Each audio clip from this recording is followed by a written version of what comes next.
Assalamualaikum warahmatullahi wabarakatuh. Alhamdulillah wassalatu wassalamu ala Rasulillah wa ala alihi wa ashabihi wa man wala ma ba'du.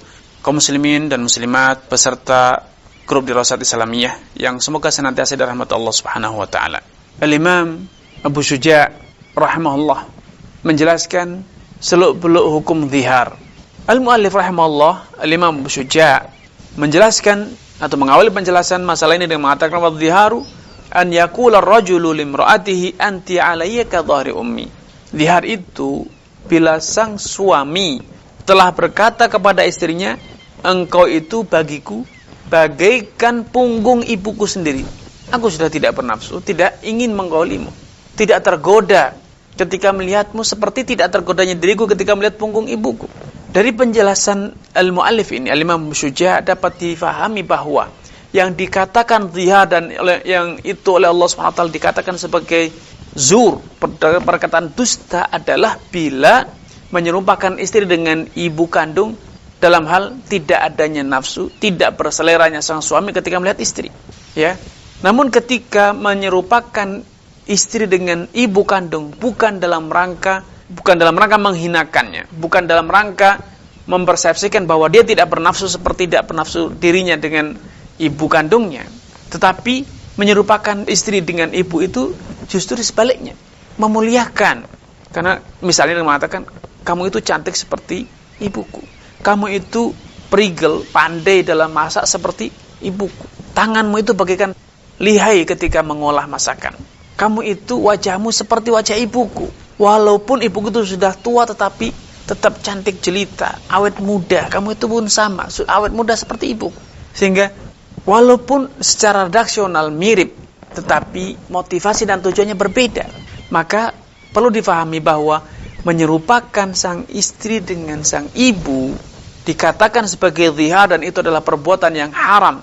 Bahkan Allah Subhanahu wa taala menyatakan itu adalah zur wa munkarun minal qaul, perkataan dusta dan perkataan yang mungkar, perbuatan yang keji, perbuatan yang menyimpang. Kenapa? Karena suami jelas-jelas telah berdusta. Kenapa? Kemarin dia menggauli istrinya, dia menikahi istri tersebut karena tentu motivasinya dia bernafsu. Motivasinya dia pasti ingin menggauli, melampiaskan nafsunya kepada sang istri.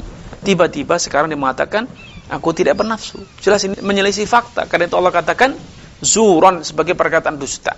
Mungkar dikatakan sebagai perbuatan yang keji, perbuatan yang menyimpang. Kenapa?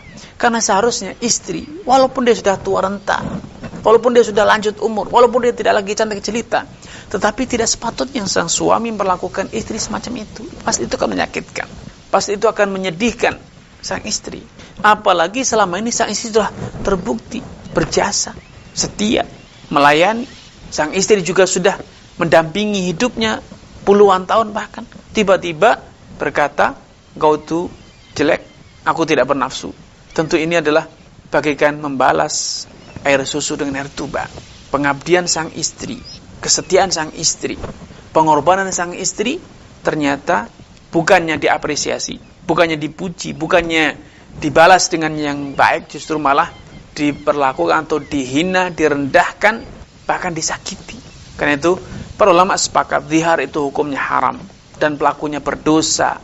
Jadi bukan hanya sekedar membayar kafarat, dia harus bertaubat kepada Allah, dia harus menyesal, meminta maaf kepada sang istri, dan salah satu tebusan dosa dia adalah dengan membayar kafarat, yaitu memerdekakan budak, atau kalau dia tidak mampu, dia berpuasa 2 bulan berturut-turut. Kalau dia tidak mampu, maka dia harus memberi makan 60 orang miskin. Dia tidak boleh menggauli istrinya sampai dia membayar kafarat tersebut. Ketika dia belum membayar kafarat, dia belum memerdekakan budak atau belum berpuasa 2 bulan, maka dia belum boleh menggauli sang istri. Ya, kenapa? Sebagai bentuk hukuman Allah Subhanahu wa taala atas perbuatannya yang seharusnya dia bersyukur. Allah karuniakan dia seorang istri.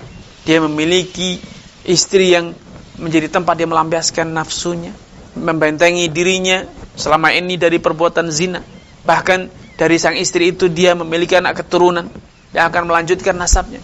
Ini adalah sebuah jasa besar sang istri yang harusnya diapresiasi dan dibalas dengan kesetiaan, dibalas dengan penghargaan, apresiasi, dan juga dimuliakan. Justru yang terjadi apa? Sebaliknya. disakiti, dihinakan. Karena itu sudah sewajarnya, sepatutnya bila sang suami bertobat menyesali atas perbuatan ini, meminta maaf kepada sang istri dan kemudian membayar kafarat, serta tidak boleh lagi mengulang, menyesali atas apa yang terjadi, dan tidak boleh mengulang, bertekad untuk tidak melakukannya kembali. Ini yang bisa kami sampaikan perihal gambaran global apa itu zihar. Sehingga dengan memahami ini, semoga Allah Subhanahu wa taala menjadikan dalam diri kita tumbuh kesadaran bahwa istri adalah wanita yang mulia. Istri Anda adalah wanita yang harus Anda hormati, Anda muliakan. Dia sudah banyak berjasa, apapun kondisinya saat ini, dia telah banyak berkorban. Sehingga apresiasilah istri Anda, hormatilah istri Anda, muliakanlah istri Anda. Karena dalam pepatah, la yukrimul mar'ata illa karim wa la yuhinu illa la'im. Tidak ada yang berhasil memuliakan istri kecuali memang orang-orang yang terhormat, orang-orang yang berhati mulia. Dan tidaklah ada orang yang menghinakan istrinya kecuali memang dia tuh lelaki yang memang hina dia. Jiwanya rendahan.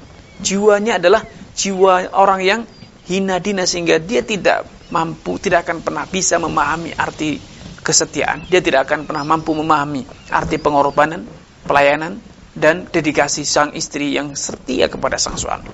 Ini yang bisa kami sampaikan pada kesempatan yang berbahagia ini. Semoga Allah Subhanahu wa taala menampakkan taufik hidayah kepada kita semuanya.